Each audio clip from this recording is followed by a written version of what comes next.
Good morning সবাইকে। সকাল সকাল ঘুম থেকে উঠে চলে গিয়েছিলাম ছাদে। গিয়ে তো দেখি বাবা আমার আগে পৌঁছে গেছে, আবার কাকদের খাওয়াতে শুরুও করে দিয়েছে। দেখো কত সুন্দরভাবে বাবার হাত থেকে ওরা খাবার খাচ্ছে।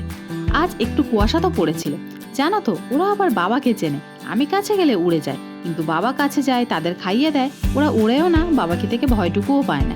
এরপর তো নিচে এসেই ফ্লেক্সিডের জেল বানাতে শুরু করি। অনেকদিন হয়ে গেছে হেয়ারে কোনো ট্রিটমেন্ট করিনি, তাই একটু ড্রাই হয়ে গেছে। 10 থেকে 15 মিনিট ফোটানোর পর তৈরি হয়ে গেছে জেল। এবার ঠান্ডা করে তেল ও ডিম দিয়ে ভালো করে মিক্স করে অ্যাপ্লাই করার পালা। অন্য সময় অ্যালোভেরা জেল ও মধুও দিই, আজ ছিল না তাই আর দেওয়া হয়নি। জানো তো অ্যালোভেরা জেল আমার হেয়ার ও স্কিন দুটোতেই ভীষণ ভালো স্যুট করে, কিন্তু রিয়েল অ্যালোভেরা একদম স্যুট করে না, ভীষণ ইচিং হয়। আমার মতো কে কে আছো যারা অ্যালোভেরার জন্য পাগল কিন্তু ইউজই করতে পারো না? আসল কাজ তো এবার কষ্টের কাজ, কেউ নেই আমায় হেল্প করার জন্য।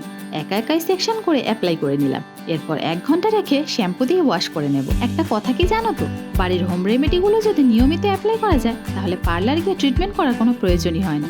যাই হোক, একটু ভয় তো পাচ্ছিলাম আদৌ পুরো মাথাটা হবে নাকি ভেবে, কিন্তু হয়ে গিয়েও বেঁচে গেছে। এটা দেখে আমার হাসি তো দেখো একবার। আমি পূজা, আমার ব্লগ তোমাদের কেমন লাগছে কমেন্টে জানাতে ভুলো না।